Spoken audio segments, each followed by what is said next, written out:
जो सच्चे साधु होते हैं ना, अच्छे महापुरुष होते हैं, वो आपस में मिलते जुलते रहते हैं, क्योंकि उन्हें पता है मिलने जुलने से एक दूसरे का ज्ञान, एक दूसरे के ज्ञान का आदान प्रदान होता है, मिलना जुलना चलता रहता है।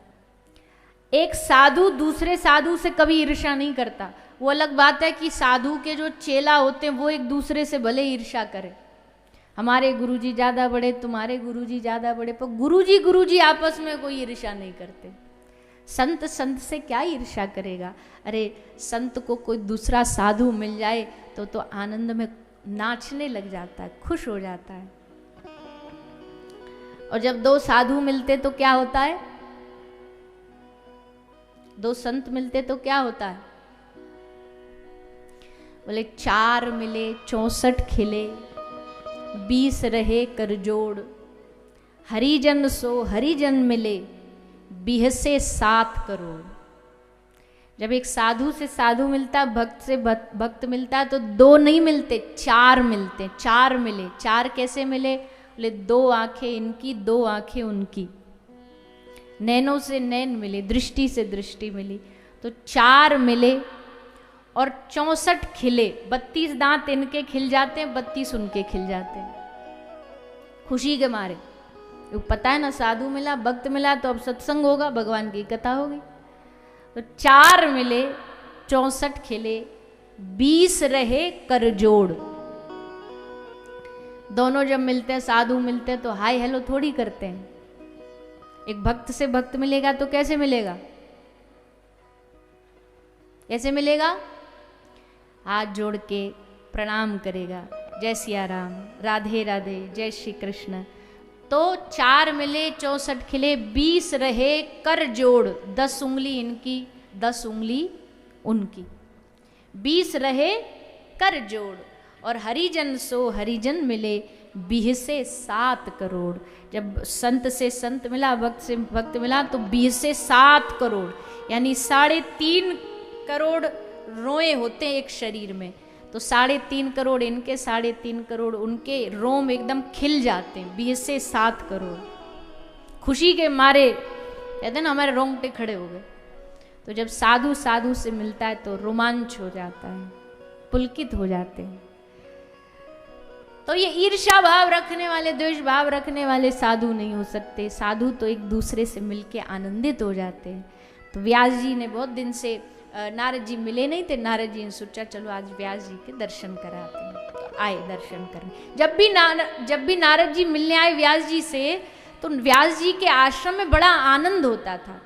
साधुओं के आश्रम में आनंद इसलिए मिलता क्योंकि उनके भक्ति का वातावरण उस माहौल में, उस वायु में घुल जाता है। इसलिए भले साधु के पास व्यवस्थाएं अच्छी ना हो, फिर भी उनके आश्रम में, उनके कुटिया में जाने से हमारा मन शांत हो जाता है। भले एसी नहीं हो, पर फिर भी हमारे हृदय को शीतलता मिल जाती है। तो जब भी नारद जी आए इस आश्रम में बड़ा आनंद उनको मिला। पर आज पहली बार नारद जी ने देखा कि यहाँ वो आनंद नहीं है, बड़ी उदासी है, चारों ओर उदासी उदासी छाई हुई है। और जब व्यास जी से मिले तो व्यास जी का चेहरा भी उदास है, व्यास जी भी उदासी से भरे हुए। नारद जी ने पूछा व्यास जी से, प्रभु आपकी उदासी का कारण क्या है और क्यों उदास हो? एक साधु को कभी परेशान उदास देखें तो मतलब बात बड़ी गंभीर है, क्योंकि भगवान की भक्ति करने वाला तो हमेशा प्रसन्न चित्त रहता, और आप तो साक्षात भगवान के अवतार हो। भगवान वेद व्यास जी कौन है? भगवान के अवतार है। आप उदास, ये बात हमको कुछ जची नहीं, क्या बात है? व्यास जी तब अपने दुख का कारण बताते हैं। व्यास जी ने कहा है नारद जी को, नारद जी हम क्या बताएं आपको अपनी उदासी का कारण? पर देखो, हम एक रचयिता हैं, कुछ ना कुछ लिखते रहते हैं। हमने अब तक 17 पुराण लिख डाले, इतनी रचनाएं कर डाली। और रचना व्यक्ति क्यों करता है, क्यों लिखता है?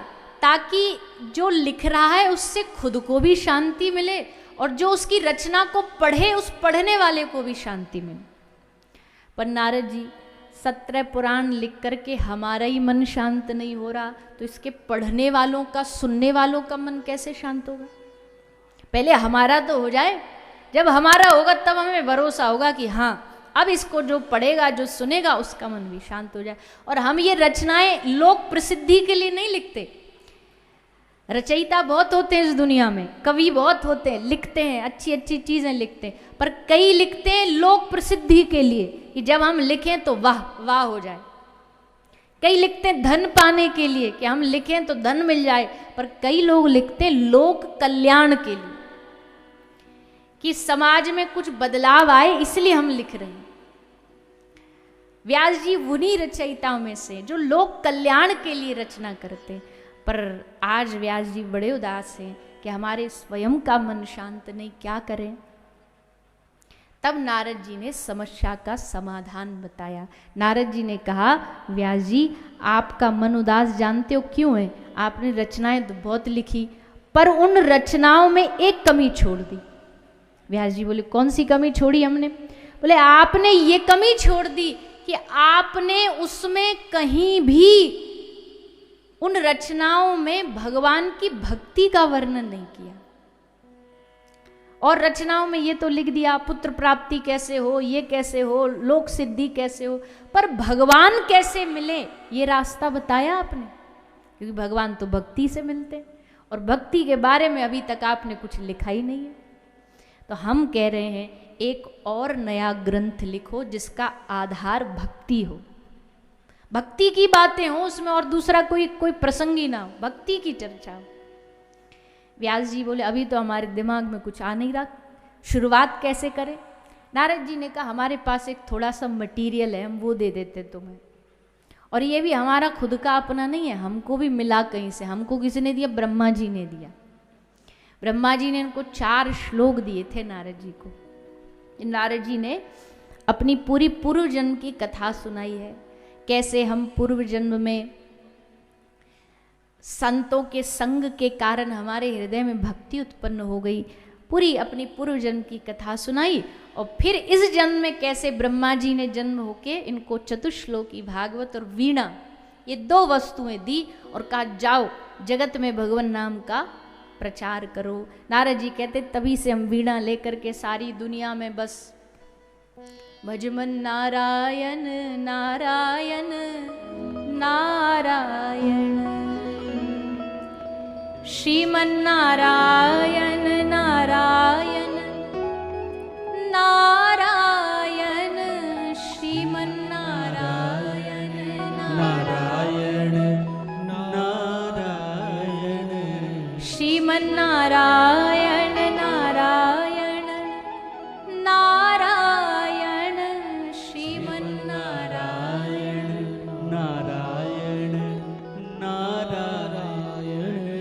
ओ लक्ष्मी नारायण नारायण नारायण, लक्ष्मी नारायण नारायण नारायण, भजमन नारायण नारायण नारायण, भजमन नारायण नारायण नारायण, सोते नारायण नारायण नारायण, सोते नारायण नारायण नारायण, ओ जगते नारायण नारायण नारायण, जगते नारायण नारायण नारायण, श्रीमन नारायण नारायण नारायण, श्रीमन नारायण नारायण। नारद जी का एक ही काम है, बस वीणा उठाई और सारे ब्रह्मांड में घूम रहे नारायण नारायण नारायण नारायण, ताकि इसको बोलने से हमारा कल्याण हो, साथ में जो हमको सुन ले उस सुनने वाले का भी कल्याण हो जाए। इसलिए जोर जोर से नारायण नाम लेकर के पूरे ब्रह्मांड में नारद जी घूमते। नारद जी कहते व्यास जी से, व्यास जी अगर हम चाहते तो हम भी एक कुटिया में बैठ के भजन कर सकते थे, पर हम जानते हैं भगवान की भक्ति से कल्याण होता है, इसलिए हम जोर जोर से नाम जाप करते ताकि हमको सुने लोग और उनके हृदय में भक्ति देवी प्रकट हो। इसलिए ये व्यास जी आप एक नए ग्रंथ की रचना करिए और उस ग्रंथ में भक्ति का वर्णन करिए। तब श्री व्यास जी महाराज ने मन बनाया और समाधि में बैठ गए और उन 4 श्लोकों का विस्तार करके 18,000 श्लोक की ये श्रीमद् भागवत पुराण की रचना करी। 18,000 पुराणों की रचना करी, 18,000 पुराण लिखे, 18,000 श्लोक की भागवत ये महापुराण लिखी।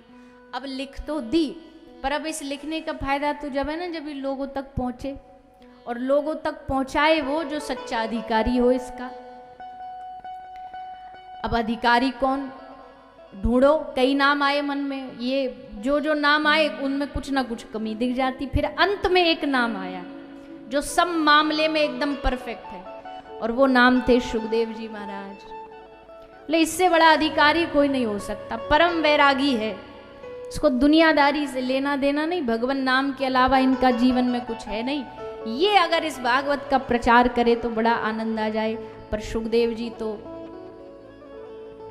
अभी तक उनको इस भागवत का चस्का, सगुन का चस्का नहीं लगा है। अभी तो निर्गुण निराकार का ध्यान करते। व्यास जी ने कहा कोई बात नहीं, हम भागवत सुना करके उनको इधर ले आएंगे। तो शिष्यों को कहा जहाँ ये सुखदेव जी बैठ के भजन कर रहे हो, समाधि में बैठे हो, वहीं जाना और भागवत जी के श्लोक एकदम इनके कान पे सुनाना, ताकि ना चाहते हुए भी इनके कान में भागवत जी के श्लोक जाएं, और जब कान में जाएं तो भागवत इनको अपनी ओर खींच लाए।